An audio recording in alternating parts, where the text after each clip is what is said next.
Undroppables Playbook, a football podcast. With your hosts, Ashley and Michael, please sit back and enjoy the show.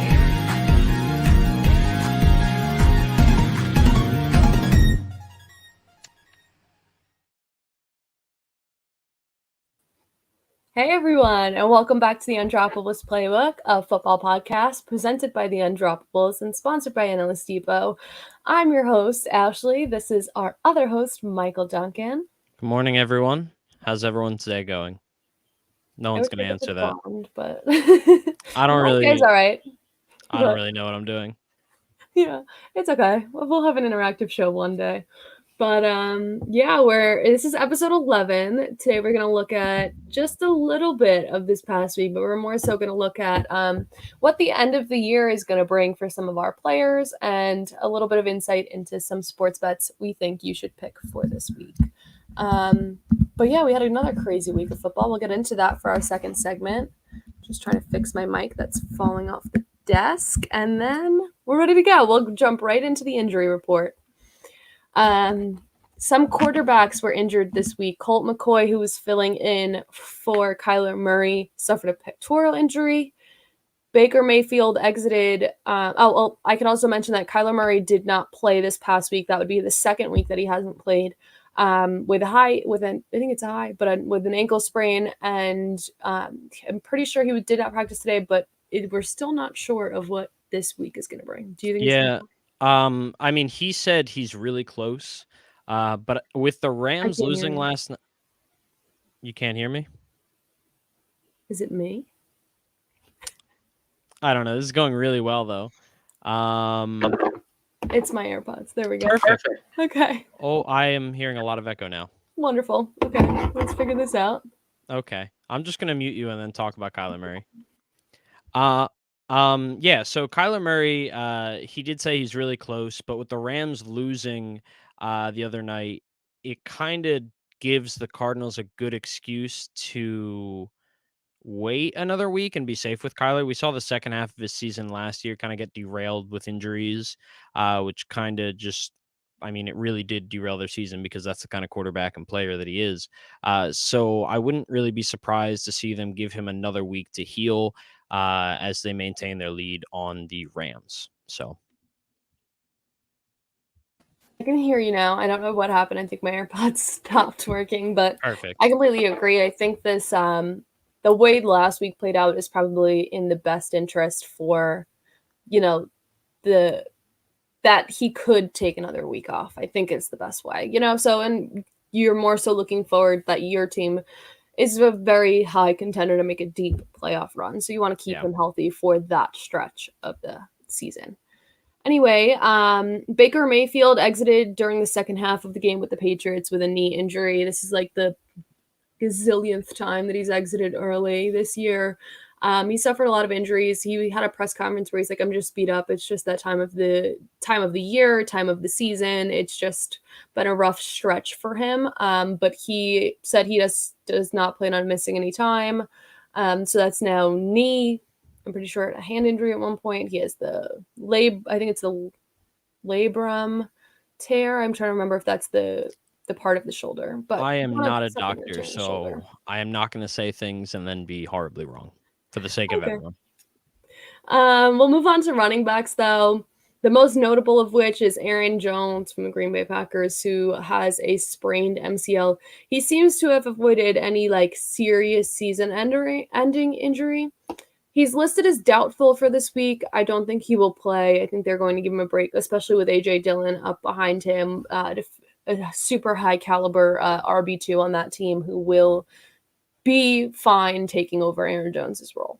Yeah, especially considering the fact that there were reports that came out that he left the field in tears after talking to his family. Basically everyone and their mother assumed that he was done for the season. So really awesome to hear that he avoided that. And I think they're going to take it easy with him. Yep. Jalen Richard suffered a rib injury from the Raiders. Was ruled out for the rest of the game. Jermar Jefferson had an ankle injury and was ruled out for the rest of the game from the Lions. Cordarrelle Patterson from Arizona was high ankle sprain, limited in practice today.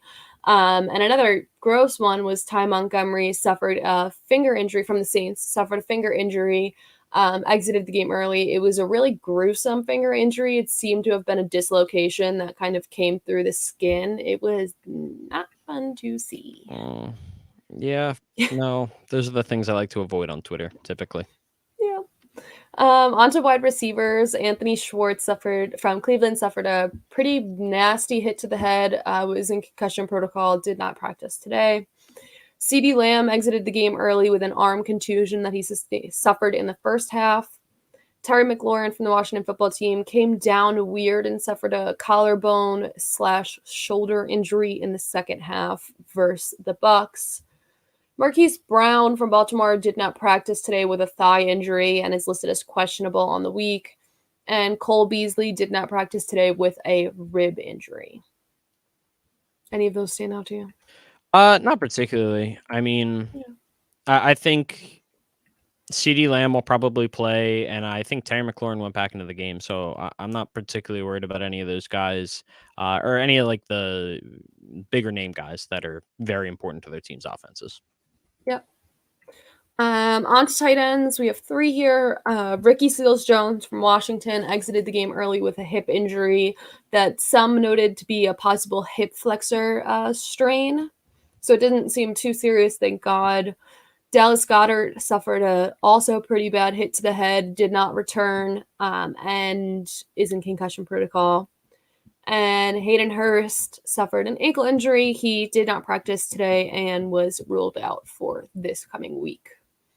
And the only one I wanted to talk about is for offensive line and defense this week is Chase Young from Washington suffered a torn ACL and is out for the rest of the season, unfortunately. Yeah, that sucks. I mean, that defense took a big dive this year. They were really great last year, and I think a lot of people just kind of assumed they'd take a step forward, myself included. I mean, I thought they had a great shot to win the East, but that defense has just been terrible, and now they lost one of their best players, so you really do hate to see it. Yeah, very gross. Yeah,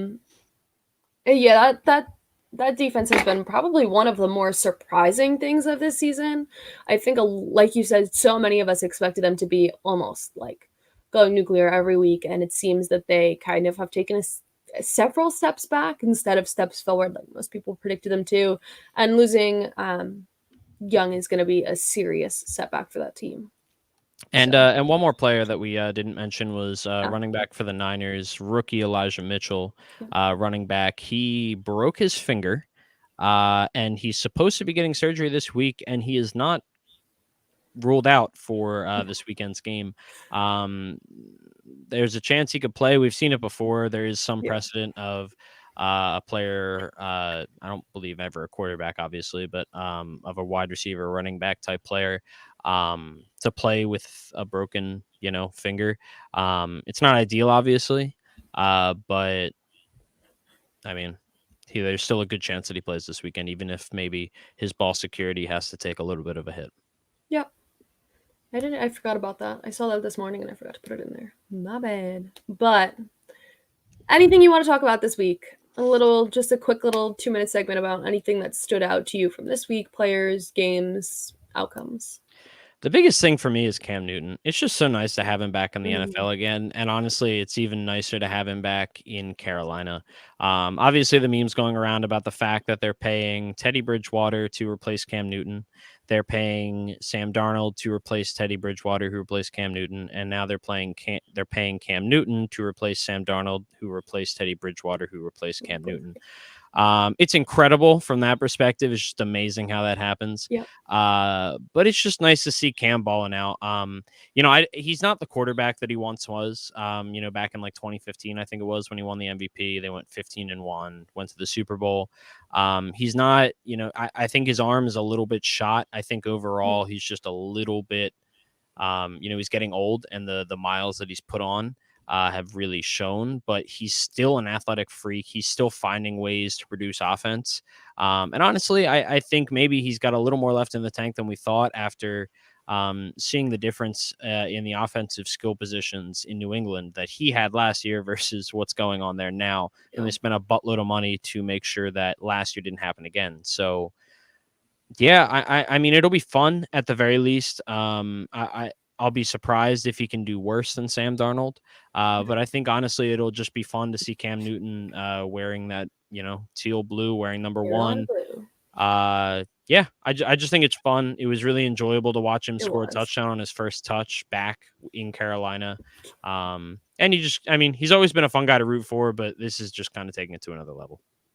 Yeah, it was the whole "I'm back." That was a good one. Very good celebration, and it clearly called for taunting right after, because why else would people be able to enjoy a moment like that? Yeah, that sucked a little And bit. he plays Ron Rivera this week. Yeah, that's fun. Yeah, It's at least the storylines are made for it. It really is.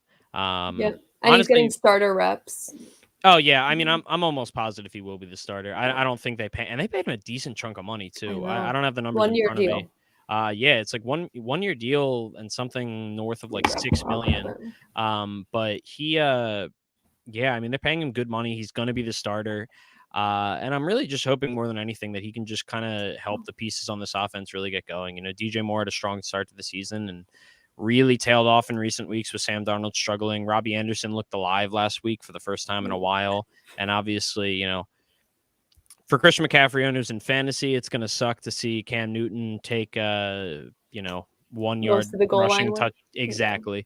But Christian McCaffrey doesn't need touchdowns to be the number 1 running back in fantasy. So I think having the offense be overall better is going to help, a rising tide raises all ships, or whatever that saying is. So.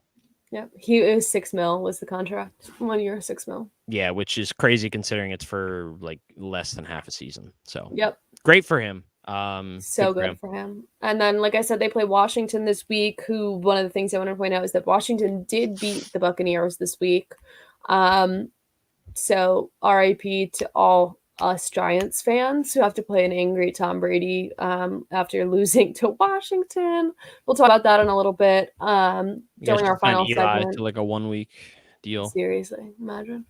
But yeah, I mean, there was a lot of weird. This was just another one of those weird weeks, man. The last 2 weeks, week 9 and week 10, feel like we're living in the upside down. The Pittsburgh Lions game was disgusting. Nobody wanted to win. You loved it. Why? Your bank account loved it. Oh yeah, I made money. The second that Big Ben was ruled out with COVID, I went and bet a bunch of money on the Lions. And so anything that I bet on that had them outright winning the game got refunded to me because it was a tie, which was awesome. But then I also took them to cover the spread. I took the under. I made a bunch of money. It was great.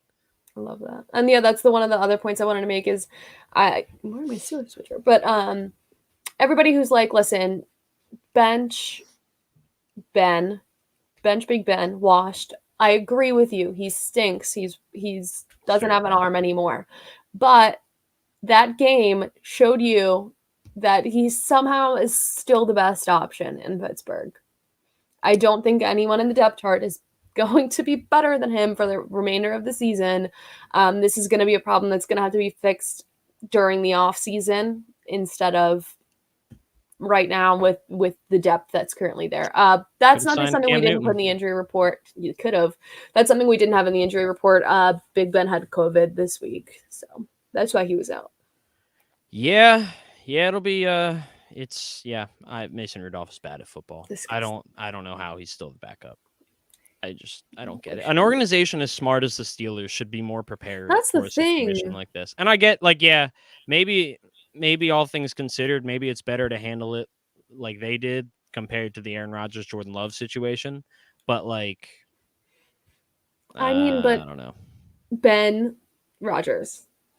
Yeah, there's a difference, especially right now. Yeah. No alarm. So yeah, Aaron Rodgers is anything but. And the last thing I wanted to point out is a fun fact that I learned that the Jets secondary doesn't have a single interception all year. Fun fact. Okay. Sad. Very sad. The Jets are terrible. They are. Anyway, we're going to jump into chunk of our show. The good chunk of our show for today is called the mid-season end of year awards. So every year at the end of the year, the NFL gives out awards, including offensive and defensive rookie of the year, offensive and defensive player of the year, MVP, Coach of the Year, Comeback Player of the Year. So Duncan and I are going to talk about some of, our current leader for that award for the end of the season and why we think, and if there are any maybe little sleepers or things you should know. Also, these are all bet onable, I guess. You could bet on these things on your sports books. I think it's just bettable. Bettable? There we go. Yeah, Okay. I don't think you have to say bet onable. Okay, perfect. So if these things are bettable. See, that sounds weird.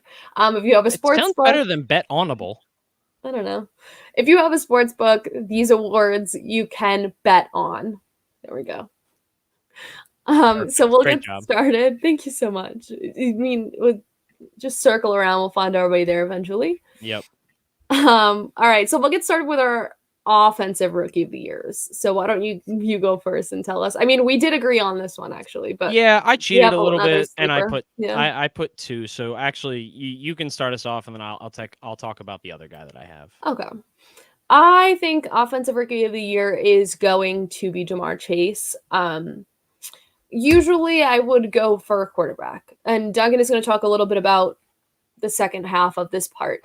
But as of right now, I don't think a quarterback is winning this award.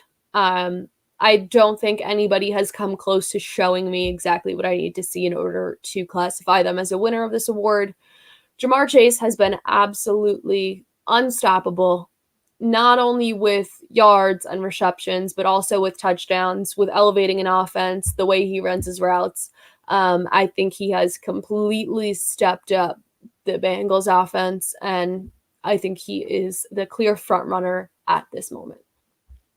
Yeah, I mean, he's currently on pace to break his college teammate, Justin Jefferson's record for most receiving yards by a rookie. Justin Jefferson had, I believe it might have been exactly 1,400 receiving yards last year.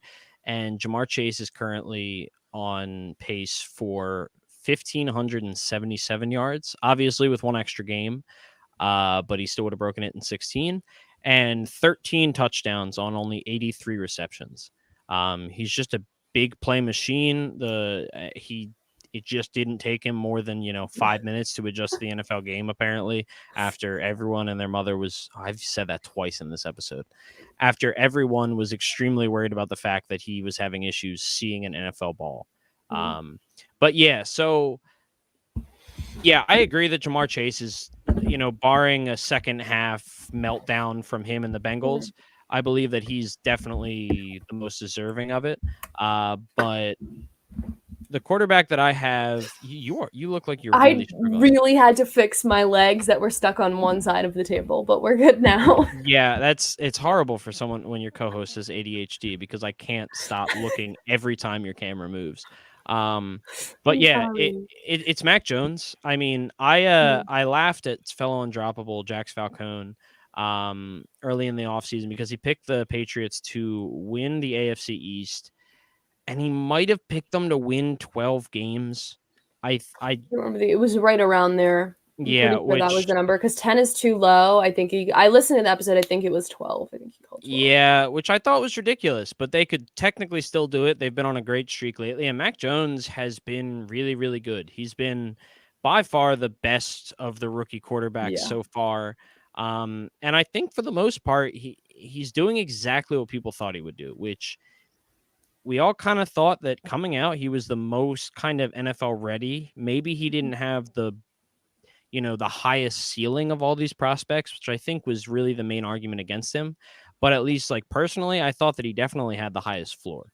I didn't think he'd be the best at this point. I thought it was a realistic chance. I still don't think he's going to be the best out of this class, but he's played his butt off so far. He's looked great. And this offense has been doing exactly what it needs to do to win games. And I think what it really comes down to is because of the way this award works. I mean, we saw back in 2016, Dak Prescott and Ezekiel Elliott were the two frontrunners for the award, along with, I believe, Carson Wentz.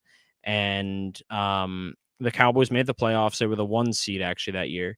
And Zeke was outstanding. Dak was good. Zeke was outstanding. And it went to Dak Prescott.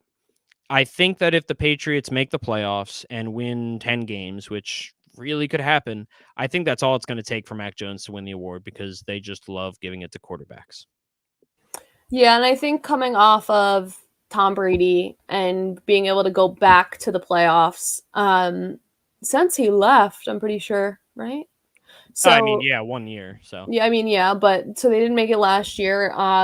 Coming off of the losing Tom Brady and starting over is, I think, an impressive feat in and of itself. So I do think that the make or break is going to be if they make playoffs or not. I think that's going to be the deciding factor of if Mac Jones wins. I think he is currently the only quarterback who is a viable option to win this award, and I think that'll stay that way yeah. for throughout the rest of the season. Um, yeah, I just think, and the other thing, he's a perfect fit for where he is. I think that's amazing. You were talking about, how how the draft kind of worked out, and a lot of my Patriots fans, because I have friends who are Patriots fans, I can't speak, Wow. did not like the Mac Jones pick. And I'm an Alabama fan, and I sat there and I was like, listen, it's actually the perfect fit for you. I think he's going to work really well. Everyone didn't want it. Everyone wanted to trade away and go here and go Justin Fields and all this. And I said, no, I don't. I really think the best for your system would be Mac Jones. And everybody hated it, and now they love it. And I think it's awesome. I'm so happy for the kid. But yeah, I think that's playoffs is going to be his make or break for winning that award. Yeah, and I think they're in a good position. I mean, their defense has been outstanding, and Mac Jones has been doing exactly what he needs to do for them to win games. So, Hey. and again, like it's like he's also in a much better situation than a lot of these other rookie quarterbacks. I mean, he's not dealing with the likes of Matt Nagy or Urban Meyer, for one. He's dealing with one of the greatest head coaches of all time, and Josh McDaniels, who knows how to build an offense around his quarterback. So, hey, guess who got their first touchdown? Jacoby Myers. Jacoby Myers. We forgot to say that. I know. After breaking the record for, I believe, like most career yards or something without a touchdown, just insane. He was just going for the award apparently, and then after he got the award, now he and it wasn't even from Mac Jones. It was from Hoyer. Yeah. Yeah, incredible. But that'll take us on to our defensive rookie of the year. And I'll start with this one. And this was something that I don't know if I expected this necessarily when he was coming out, but Micah Parsons has just been like 10 different levels of ridiculous. I mean, he was drafted as like, your prototypical like linebacker. He was a linebacker that was supposed to be the quarterback of the defense. And I believe early in the season, I'm no Cowboys fan. Like I can't claim to have watched every snap, but I believe early in the season, he was the guy like with the helmet on, who was calling the plays in the huddle and, calling out adjustments and all that kind of stuff as a rookie, which is insane. And obviously they were all learning a new defensive system under, I believe, Dan Quinn. But it was still crazy what he was doing. Like that was already impressive. And then all of their team gets injured. I mean, they lost a lot of players on defense, especially along the defensive line. And now Micah Parsons has been playing predominantly as like a defensive end, which is crazy. He's playing as a pass rusher and he's doing really well. His season stats, I mean, he's got 6 sacks. He's got 15 QB hits. He's got a forced fumble. 11 tackles for loss and 58 total tackles. I mean, again, it's nothing like crazy like defensive player of the year statistics or anything, but for a guy that, that's not the position that he was drafted to play. Yeah.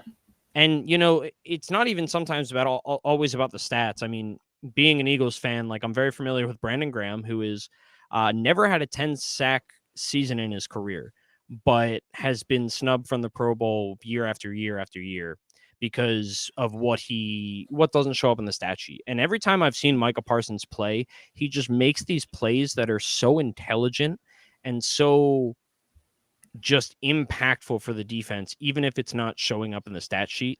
And it's just crazy to think that, he's 22 years old, first round pick. And he did that all after being drafted as a linebacker. Yeah. I think that's the big thing. I think the big thing for him is he's playing in a completely different spot than what he was drafted for, showing a lot of how well-rounded he is and that he's easily adaptable and malleable. So I think that for him is probably the leading thing. And I do agree that he is a complete front runner for this, but I personally am going to make a case for someone else. I'm going to make a case for Giants Azeez Ojulari. Okay. Yeah, so he is someone I'm going to make a case for. I think that he has a very clear path to winning.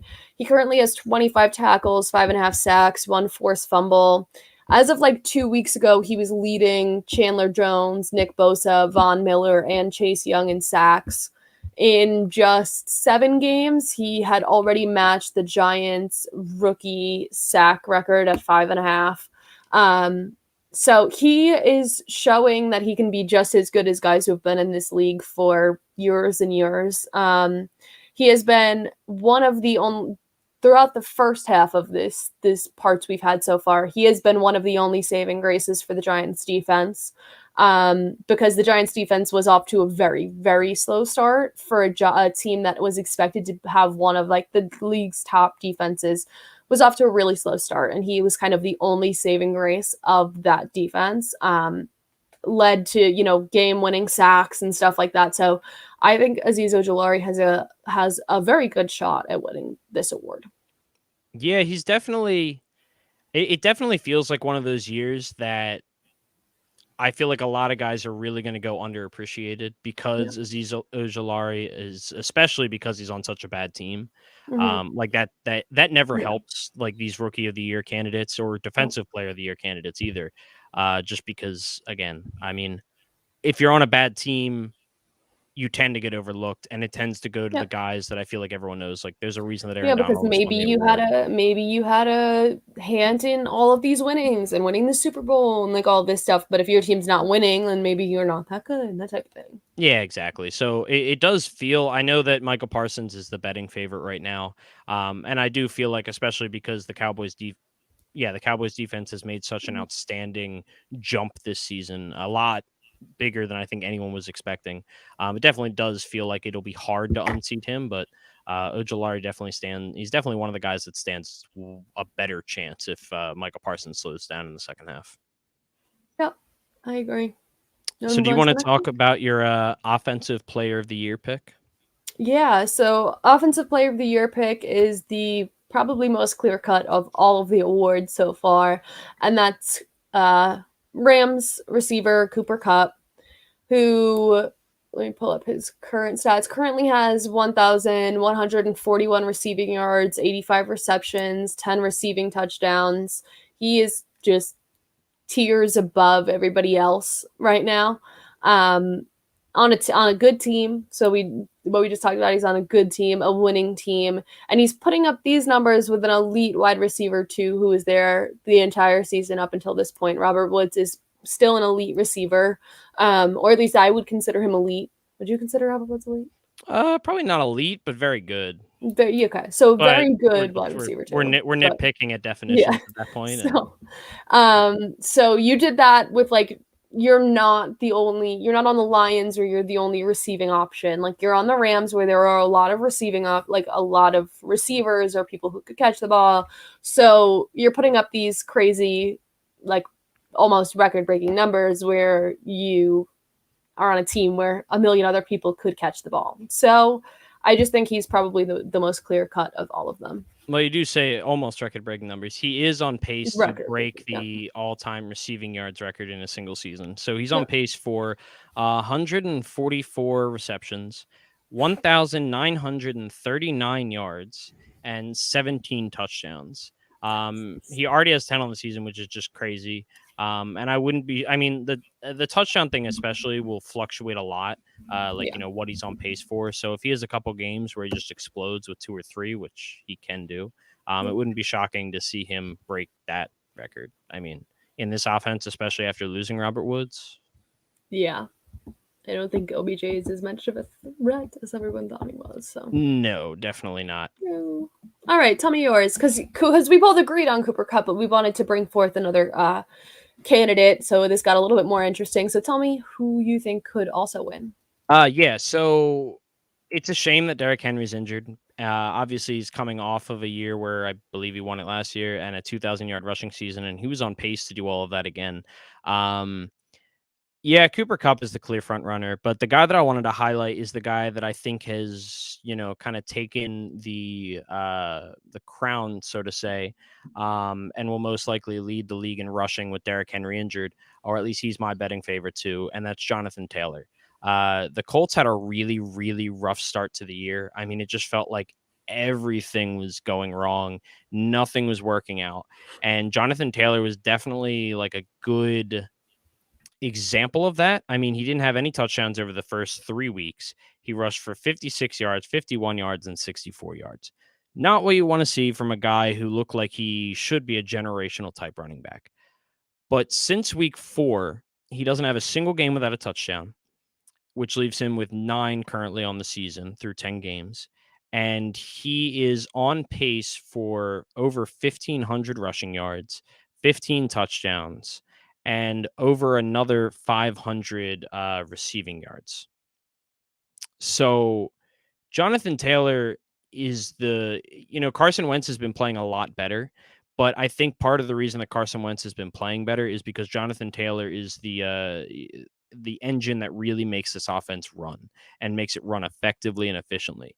Because kind of like in a very, very Derrick Henry way, it feels like once a game he's just ripping off a run for like 74 yards. Yep. It literally feels like every single week. And what that does for your offense is just so incredible because, I mean, those are just the kind of things that you can't game script. There's so few people in the NFL that can do that on a weekly basis, that what that brings is just so valuable. So while I do think Cooper Kupp is easily the favorite for this award with the records that he's maybe going to Smashing. break. Yeah.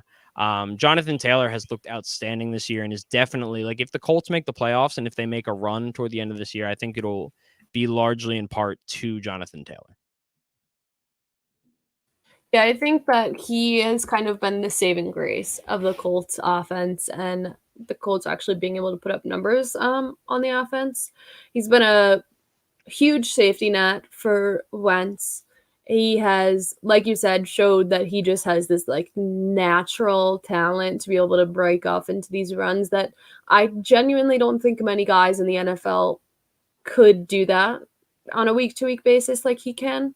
We knew he was good. I think he's showing us that he's so much better than any of us could have thought, which is saying a lot because a lot of us gave Jonathan Taylor a lot of props. So, Jonathan Taylor, doing good.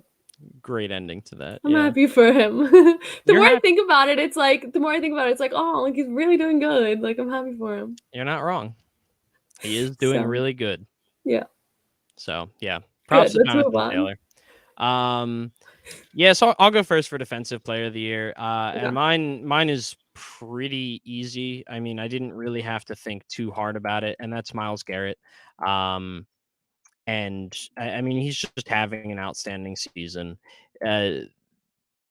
Obviously, Aaron Donald is always going to be in contention for this award because he's just incredible. But Myles Garrett is already, half a sack short of breaking his single season best he has 13 right now. His best is in 2018 with 13 and a half.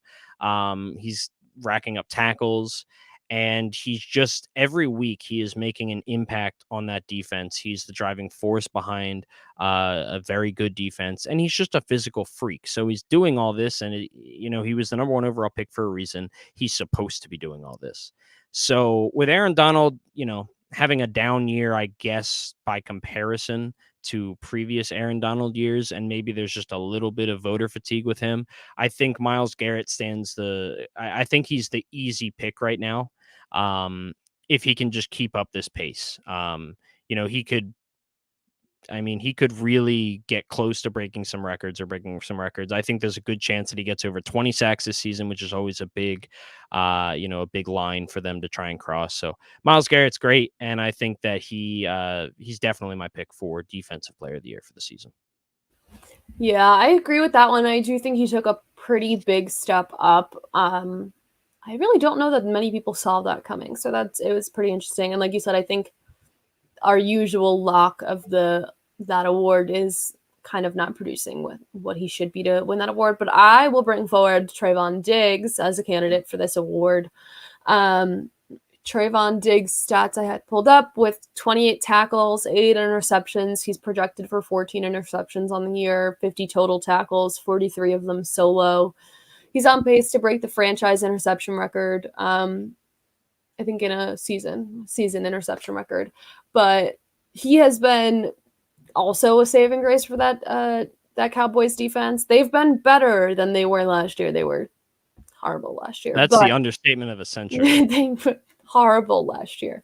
But I think Trayvon Diggs is a huge like make or break guy. Like there are so many of these Cowboy games that came down to the fact that Trayvon Diggs had an interception or a pick six, and that's the only reason the Cowboys won. So the Cowboys are doing really good, but Trayvon Diggs is having a hand in majority of these wins. I mean, the Trayvon Diggs interception in the Patriots game is what led them to being able to, win that game and so many games like it. So I think Trayvon Diggs being the saving grace of the Cowboys as a whole in several situations is a pretty good argument for him to win this record. Yeah. I mean, one of the best ways to win games in the NFL is to win the turnover battle. And the fact that he's averaging almost an interception per game, I know for a while he was averaging an interception per game, while also being just a productive corner overall. Yeah. I mean, that's how you help a team win games. And he hasn't really gotten punished for it a lot yet. That's kind of like again, as an Eagles fan, I saw the ending of Asante Samuel's career. That was actually the last Pro Bowl corner we had. I was reminded of that today, which makes sense. But, for every incredible pick that Asante Samuel would have, which he had a lot of them, you often saw him just get absolutely burned by going for one. And I feel like there hasn't been as many of those for Trayvon Diggs this season. So if he can keep that up throughout the whole year, I mean, that's going to be incredible. So yeah, I think one of the things is his other stats. I think the interceptions is what's going to be the reason he wins this award. His other stats are not like earth-shattering. They're not record-shattering. They're pretty average, I think, right? Like, I think his numbers are pretty average other than the interceptions and having one interception a game through the first 7. So if his interception pace slows down, which it looks like it might be, I think there's a chance he doesn't win this award. But at the current moment, I think there is a good chance he wins this award. The interceptions are the thing keeping him afloat. Similarly to Micah Parsons, I think the fact that he's on a defense that has made such an incredible turnaround only helps his case. So, definitely been a driving force behind there. And then I guess speaking of the Cowboys, because unfortunately we're doing a lot of that today, comeback player of the year, we agreed on it. There's not really much of an argument to be had. I do have one argument. Fine, give the argument why it should not be Dak Prescott. That's not the exact thing I was going to say, but I personally don't think Dak is going to win MVP. You said you don't think he's going to win MVP either. Yeah. The only way I think Dak Prescott does not win comeback player of the year is if Dak Prescott wins MVP. That's the only reason I think he would not win this award. Yeah, I don't necessarily agree with that. I mean, we talked about this a little bit beforehand. Obviously, the other scenario that came to mind almost instantly for me was Adrian Peterson in 2012, where he won MVP coming off the ACL tear. He finished second in voting for comeback player of the year, which was funny considering he didn't really even miss time. He tore the ACL like in the last game for the Vikings of the previous season. So, but all that being said, he lost to Peyton Manning, who is coming back and then had a very near MVP season with the Broncos after missing an entire season. And I think what it really comes down to is even if Dak won MVP, I don't think there's necessarily like a strong contender outside of Dak for comeback player of the year. Like, I feel like comeback player of the year, a lot of times you can basically pick before the season starts because there's always like one or two guys that it's like a really, really talented player coming back from an injury. Yeah. I mean, it always feels like it's kind of a layup in the preseason obviously if someone goes back and checks, I'm sure there's plenty of times where I'm just completely wrong. But I don't know if No, there's he's another wrong. strong enough contender that, putting Dak for MVP would stop people from putting him for comeback, because he does Yeah. deserve it. I mean, he missed all of last year and he is having a very good season. Not an MVP season in my opinion, but not far I behind. agree. And I said at the beginning of the year that there was a couple things I needed to see from Dak in order. I classified him as comeback player of the year at the beginning of the season. But there was only a few things that he needed to be able to move. I mean, like, not run like the old Dak, but be able to move a little bit on those legs, have a little bit of rushes here and there, which he has shown he can do. Just put up above average passing stats, which he can do. Win games, which he's there doing. Yeah. And the huge thing for me was that the entire culture shifted in Dallas when Dak went down last year. And they stopped winning games, and everybody looked miserable to be there. And Dak not being there really hurt the Cowboys as like an organization and culture and all of that. So Dak being back and winning games, and this team just looking like they're having a ball, and everyone, following around him, like him being a very good leader too, and everything going back to the normal ways it was before the injury is a huge thing. Yeah, I agree. He's massive for that franchise. He deserves every cent that he's getting. And they're a better team when he's out there. So, but that'll move us into, do you want to do MVP next or Coach of the Year? We can do, I don't really have to make such a strong case for MVP yet, so I don't root for either of them, so it's up to you. All right, let's do MVP, then we'll get to Coach of the Year. Okay. Do you want to go first for MVP, or do you want me to? You can go first. All right. So I struggle with this one a lot. And part of it is just because I feel like I don't want to pick this person, but I'm going to, and it's Tom Brady. I believe he's the betting favorite right now. No. He's not. No, he's second. Josh Allen. We had this exact conversation before. I'm still so surprised that Josh Allen is the favorite. And it's like, I like Josh Allen. I'm just surprised. I think it's one of like the ebbs and flows of Tom Brady just lost another game, so he's now fell below Josh Allen. I mean, Tom Brady is like 80 years old, and he's having one of the best seasons of his career. And it's like, you can kind of say that every year, but like he legitimately is right now. He has the highest. He is tied for the second highest completion percentage of his entire career.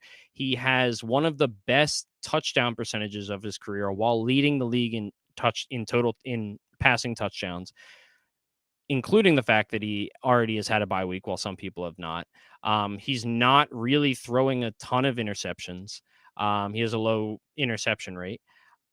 It's just, he's having a really, really great season, and he doesn't even have all of his weapons. He's been missing AB for half the season. Chris Godwin missed the last game.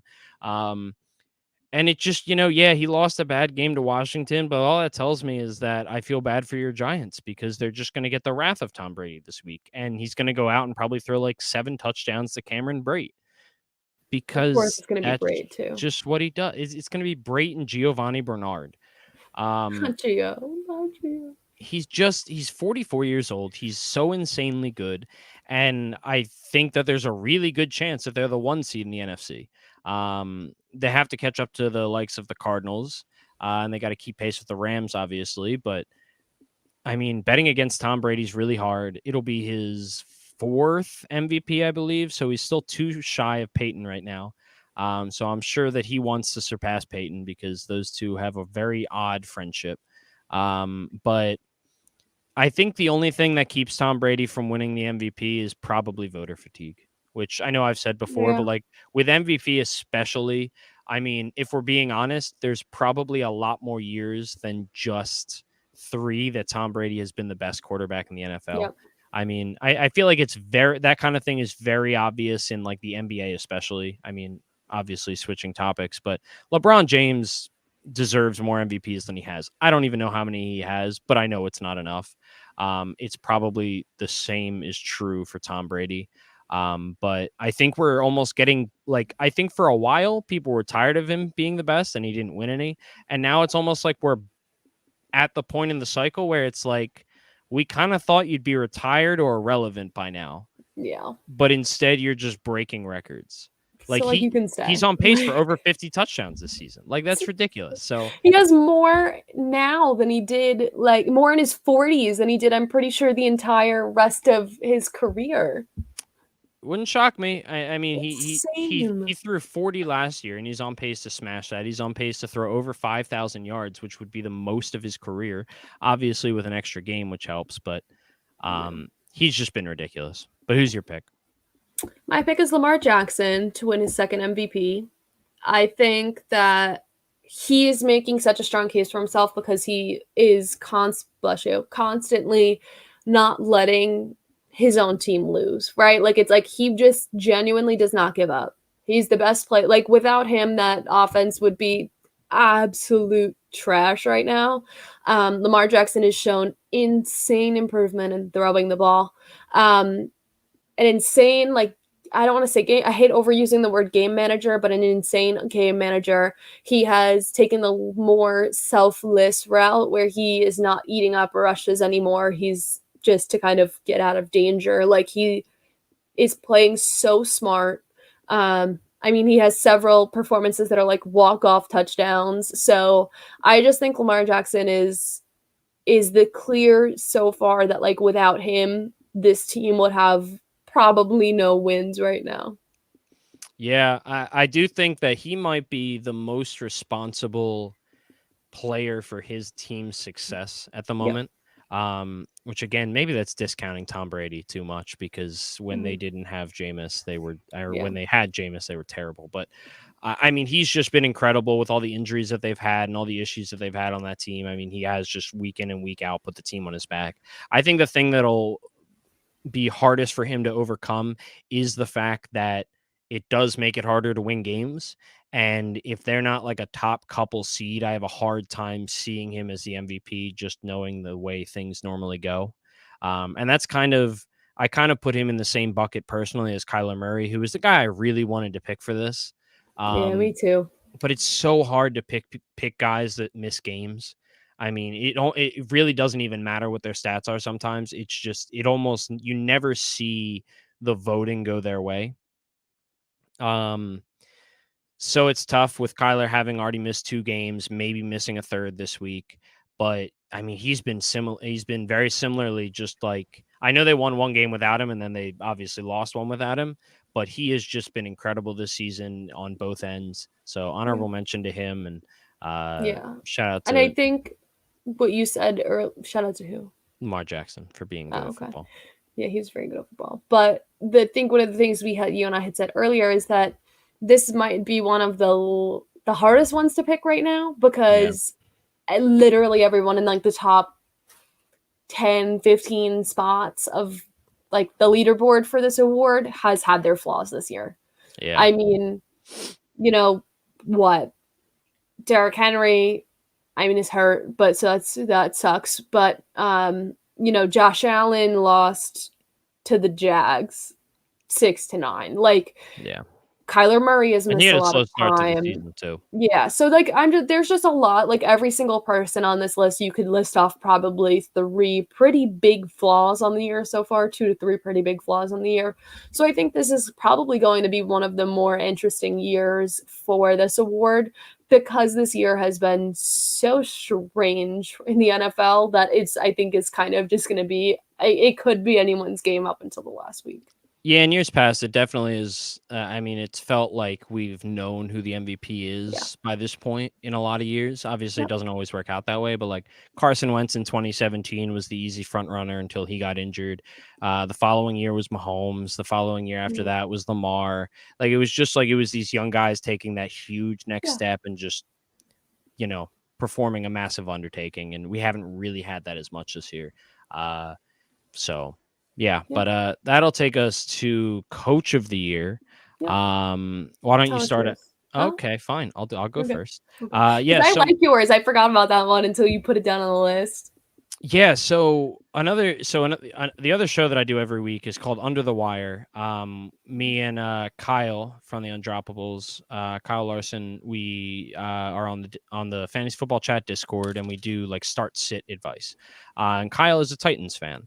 And every week I tell him that I am legitimately surprised at how good the Titans record is. Yeah. If you ask me, like if I'm like half asleep or something and I just have to guess without thinking, I would probably say the Titans are like 5-4, 4-5. They feel like every week they just like, maybe it's just that Jets loss, but they have 2 losses on the season. They have, I think they're at least tied for the NFL's best record, and then the 1 seed in the AFC. And my dad said the same thing this weekend. I watched football with him for the first time this weekend because I went home, and he was like, "That's the Titans' record." I was like, "Yeah." They've been finding ways to win constantly, and it even without Derrick Henry, it feels like they haven't missed a beat. So yeah, I mean, my coach of the year is Mike Vrabel. Typically, we see this award a lot of times go to teams that I believe that there's a very specific statistic that correlates really well, which is like the team expected wins in the preseason versus their final, whatever the largest margin is total typically wins over expected. Yeah, probably. Yeah, I don't know the exact term, but yeah, basically that. And that happens a lot. And I don't necessarily know if that's the Titans, but Mike Vrabel, I just think, has done an outstanding job. And I think losing Derrick Henry and honestly, like not having Julio Jones for the majority of the season. Yeah. I mean, I don't know if I could name 10 players on their roster. I probably could, but it would be hard. Like they just don't have the name power that I feel like a lot of these other top teams have. I agree. Or the name power they had is dead. So Yeah. I mean, Mike Vrabel has been doing a great job this season. Obviously, I think there's been a couple like questionable things at one point during one loss or another, like the Jets. But overall, the fact that he's done what he's done with what they have has just been incredible. Yeah. And the more I think, I honestly forgot about him because that's like the Titans season in a nutshell. Is like I forgot Mike Vrabel as my favorite. So I did put Cliff Kingsbury. I think he has a pretty strong case. I mean, the starting out the season, it was 7-0, right? Yeah. Starting out the season 7-0 with a team that also isn't like the most highly like star-studded roster. I mean, you have some very good players, but that you're not maxing out 100% on star power alone. The development that this team has made since last year, the overall coaching decisions have been spectacular. I think he has a pretty good chance to win this. I'm not going to say too much more because we're kind of on a crunch for time, but if there's anything you want to add real quick. Yeah, I mean, it's just that I think even just further than the players, I've never fully believed or bought into Cliff Kingsbury. I thought that he was fine. I thought that Kyler made up for a lot of his mistakes, but I've seen him put on some coaching showcases this year. He's legitimately out-coached guys, and it's so cool to see that. But offensively, he's just been really, really on point this year. It seems like he's really figured it out. And with Kyler Murray in there, I mean, they feel unstoppable. So, yeah, I have no issue with that pick whatsoever. All right. So that wraps up our mid-season end-of-year awards. We'll definitely check back in, victory lap a few of these things, I'm sure, if we choose correctly. But to wrap up the show, we're going to go back to one of our old segments, Picks of the Week, where you and I pick some spreads, money lines, prop bets for Thursday night, and underdog of this week. So you go first for your spreads. Go ahead. Yeah, so my spreads are the Patriots minus 6.5 against the Falcons on Thursday night.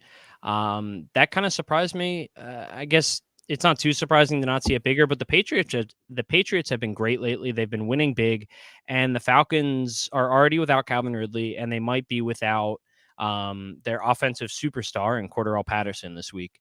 And Matt Ryan has looked a lot better in this season than he did at the beginning of the season, but he looked very bad last week. And I think losing Cordarrelle Patterson against a very good Patriots defense means that this is a recipe for the Patriots to blow out another team.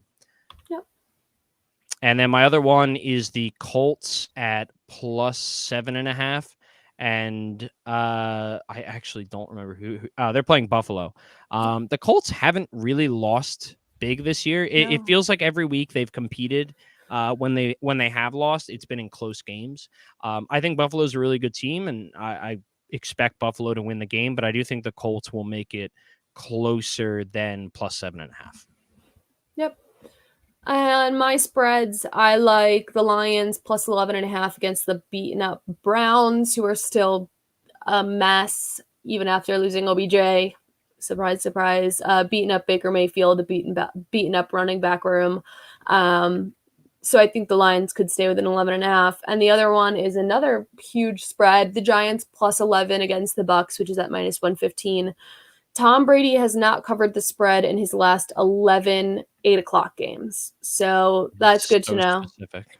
Yeah, It's because right? it's late. That's why. Yeah. He goes to So- bed at like 8 p.m.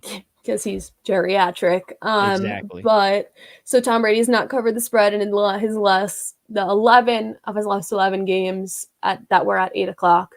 I know Tom Brady's going to be coming back with a vengeance, but again, last year it came down to the rub of the game between the Giants and the Bucks. So it's it could play out to be very well. I do think the Bucks will end up winning, unfortunately.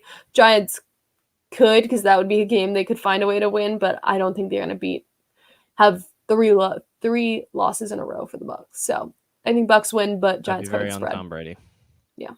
Yeah. So for my money line, I picked with or without Kyler Murray. I think that the Cardinals minus 126 to beat the Seahawks. Russell Wilson does not look right. No. He probably shouldn't be playing. Obviously, it's incredible that he is back in an NFL uniform right now after the injury that he had and the expected timeline and the possibility that he can miss the season. But he looked very bad last week. He looked like he just did not have control of the ball, which is very unlike Russell Wilson. And I think, honestly, what it comes down to is with or without Kyler, if Russ is going to be more of a hindrance than a help, then it's not like this defense has anyone that can really make up for it. And I think the Cardinals are going to be able to bounce back. Their defense has been really solid all year, and I think that they're going to be able to, maybe get a pick or two off of Russ not having full control of his arm and be able to pull it out. I'm pretty confident that the Seahawks are going to lose. I could see it, and the Seahawks defense is absolutely booty cheeks. So yes, you literally can't say it any other way. My money line pick of the week is Cowboys plus 120 against the Chiefs. I think the Cowboys have, I hate saying it, a really good chance of winning. I know the Chiefs are on a hot streak right now, but I do think that the Cowboys are going to be able to hold their own against the Chiefs, especially with another horrible defense in the Chiefs defense. And the Cowboys are an offensive powerhouse currently, and brought back another receiver off of IR with Michael Gallup. So I think Cowboys beat the Chiefs at plus 120. Yeah, I thought about picking that one. So, unfortunately, my underdog money line of the week is so this is just like a team that is currently the underdog that we think is going to win. I picked the Saints. They're playing my Philadelphia Eagles. The Saints have the best rushing defense in the league. They've allowed the least total rushing yards, and they've allowed the worst yards per. Or they have the bet. I'm trying to figure out how to word this. The opposing teams have the worst yards per carry against the Saints defense in the league. I don't think that sentence made sense, but I think you know what I'm trying to say. Yeah. But the Saints' run defense has been very good. Nick Sirianni has rediscovered what the Eagles should be doing, and it's led to a couple really successful weeks. They lead the NFL in rushing yards over the past 4 weeks, and they've had some incredible outings, even with the possibility of Miles Sanders coming back this week. He did enter the 21-day practice window. I think that if this game comes down to Jalen Hurts having to throw the ball, 40 times or whatever, because the run game isn't working, I think we're going to see very similar results that we saw earlier in the season. And this Saints defense is really good at defending the run. Their linebackers are really good. And I think that is not going to bode well for the Eagles this week. And the Eagles haven't won at home yet, which is very bizarre. And it's insane. But the odds on that are Saints are the underdog at plus 110. Yes. To be honest. But I agree with that. I mean, it wouldn't pain me. It would pain you, but a lot. Yeah. Yeah. I can see that. I can't believe they haven't won at home yet. That's really weird. Yeah, my dad pointed it out as we were watching the Broncos game. He's like, they haven't won at home. I was like, no, Dad, you're an idiot. It's like, oh. Crazy dad. No, he's right. You're right. He's right. My underdog pick of the week is the Raiders at plus 102. The Raiders are playing the Bengals. don't really know that the Raiders should be the underdog. I think they're probably the Yeah. underdog coming off of a bad loss to the Chiefs, but I think the Raiders could very easily beat the Bengals. So Yeah, got that? it is close to a pick 'em, so it's probably just the fact. Oh no, wait, I said this earlier. It's in Las Vegas, so never It's mind. in Vegas. Yeah, So so weird. never mind. I had the Very same weird. reasoning earlier, and then I realized I was wrong. And then yeah, so we have a couple Thursday night props that we like. Obviously, one of mine is the fact that I think Yours. that the Patriots. Hey, no, the Patriots will cover their Yours. spread. That was a Thursday night pick from earlier. But then, yes, I did steal this one from Ashley because I couldn't pick another one. Yeah. Hunter Henry anytime touchdown score. The dude has just been on an absolute tear, and it's been kind of hilarious because So fun. every week he gets like 2 receptions for like 5 yards and like 1 or 2 touchdowns. So Yeah. while there's a really good chance that that doesn't happen because touchdowns are very unpredictable in general, I feel like you kind of just sometimes got to ride the hot hand, and I'm going to make that bet. Yeah, he's been a joy to watch. Especially because they also paid 2 stellar tight ends, so he's the only one who performs. Yep. But yeah, you did steal that one from me. Another touchdown scorer I like is Kendrick Bourne as an anytime touchdown scorer, plus 210. These two guys have been huge safety nets in the red zone for Mac Jones. Or Kendrick Bourne more so is just a safety net for Mac Jones, who ends up finding his way into the red zone because he has really good yards after the catch. But I think it's kind of going to just depend on what the carousel of Patriots receivers is doing. But I like Kendrick Bourne to score a touchdown, odds at that at plus 210. And the other one I like is a safer bet because, like we said, touchdowns are very hard to predict. But Jacoby Myers over 4.5 receptions at minus 148 is another one we like from Thursday Night Football. He is a target hog, and that Atlanta defense is very bad. So do you want to know I picked him up this week in fantasy because I needed someone to fill in for a bye week and injuries. So I got to pick him up and play him in my flex, and he scored his first touchdown. So congrats to Jacoby Myers for that. thank you. Yeah, so I think that that brings us to the end of this episode. We do have a quick question that I want to comment on. It's a baseball question from a weekly We're a listener. multi-sport podcast. Yeah, this is the third sport we're talking about. But do you think Bryce Harper wins the NL MVP tomorrow? Yes, I do, because he's great and he absolutely deserves it for almost carrying his sorry ass team to the playoffs. Yeah. Go Phils. Okay, moving on. You want to take us out, Ashley? I can. Why don't you first tell us where we could find you, Duncan? You can find me on Twitter at mpduncan75. Like I said, in the fantasy football chat Discord, which I will tweet out on Sunday morning. I do Under the Wire for 2 hours starting at 11 a.m. Eastern Standard Time, where we talk about some of the upcoming games for the day. And then we do start sit questions to help you with your fantasy lineups. And I do that with Kyle Larson. And I'm also the producer of the Undrafted podcast. So yeah, that's where you can find me. What about you? You could find me on Twitter at Ashley_Marie with 2 A's in Ashley. That'll be where you'll probably have the most luck finding me and interacting with me. But some of my content, most of all of my content is with the Undroppables. You could find some writing pieces at theundroppables.com. You could find me on the Undroppables TikTok at the Undroppables. That's probably one of my favorite places to be. And you can always find us here, both of us together, Wednesday nights at 8 p.m. Eastern Standard Time for our live show. But you can also listen in wherever you get your podcasts, Spotify, Apple, Google, for playback that will be posted super early on Thursday mornings. So yeah, I mean, we hope to have you back for the rest of the season. This is a football podcast where we talk all things football, fantasy, sports betting, DFS. We have a lot of interesting stuff coming up. Make sure you're also following the podcast Twitter handle at UN Playbook. I believe Duncan and I have been floating the idea of having a mailbag episode soon.